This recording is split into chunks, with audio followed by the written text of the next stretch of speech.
Hello, welcome to this WorldLine video on leadership and empathy, the relationship between the two, and the important things to consider when you're looking at a strategy that involves evoking empathy and maintaining a momentum of positive energy with it.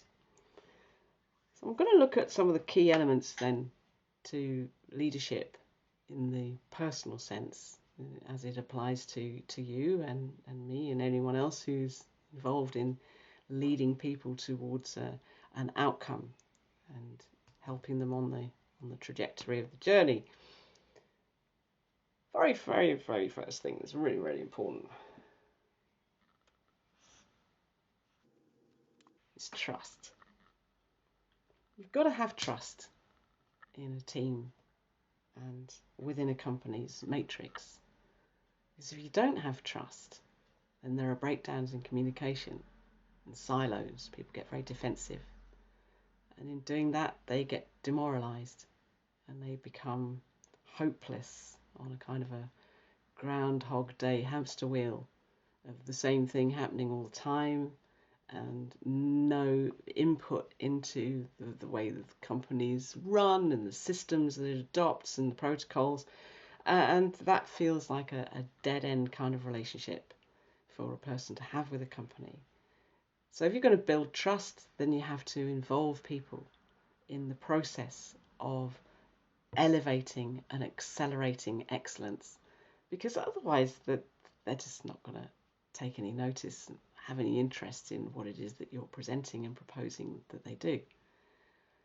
So trust then needs to grow.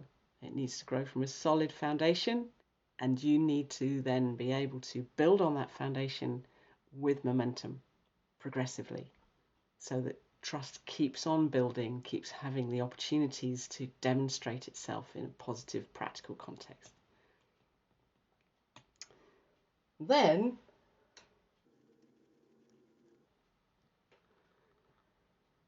you start to experience engagement.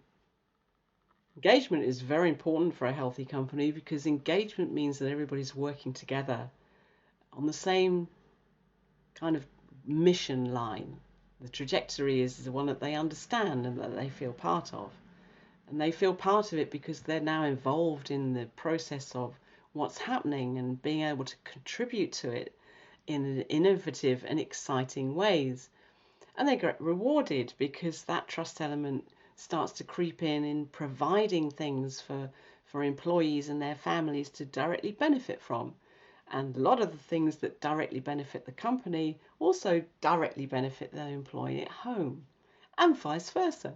So anything that you can introduce into the matrix of the company itself, the fabric of its society that involves and accelerates engagement, is going to be hugely important to your long-term health and welfare. And then empathy evolves. It starts to grow and develop within the company as a natural consequence of these provisions that you're putting in place and the leadership that you're showing. Because, of course, in order to motivate and create and propagate empathy, you have to be empathic about things yourself, particularly about yourself. Understanding how to be empathic with ourselves is a trick that we're not taught when we're young. So we find it very difficult to understand its place, its position, and its practical application in real life as we grow older into adults. So without this grounding, many people find themselves wondering what on earth they can do to create this kind of culture and get this far. Well, I can give you some help with that. Let me know. From empathy then,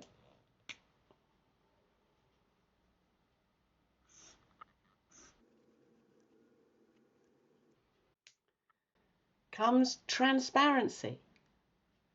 Transparency is all to do with information, the flow of communication and how that works, how it happens for you and for everyone around you. Transparency is rooted in honesty and trust. You have to trust people to absorb the information and to have a safety zone within the company's protocols that information can be freely shared within and among. What you're going to find in a company that's struggling with this is that people are protective of their information.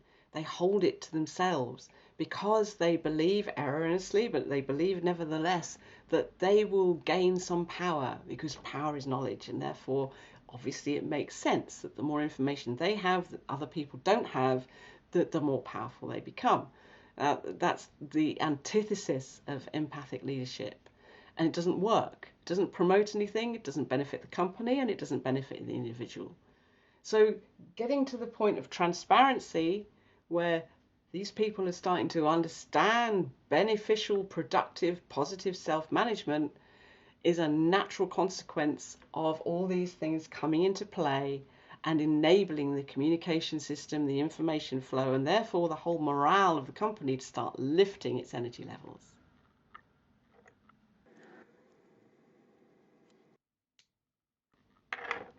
Honesty, as I said, is the foundation for this.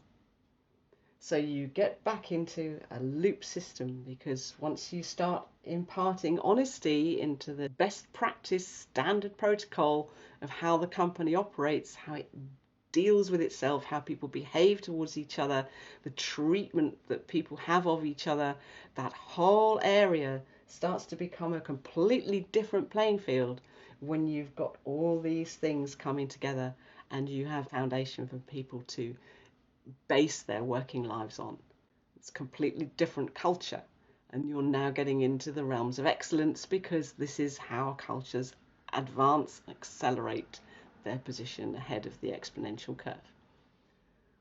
As you can see, it loops back into trust, because the more honesty you have within the company, the more trust you have within the company, and the whole thing starts to come together as a cohesive, aligned, cooperative and constructive corporate entity.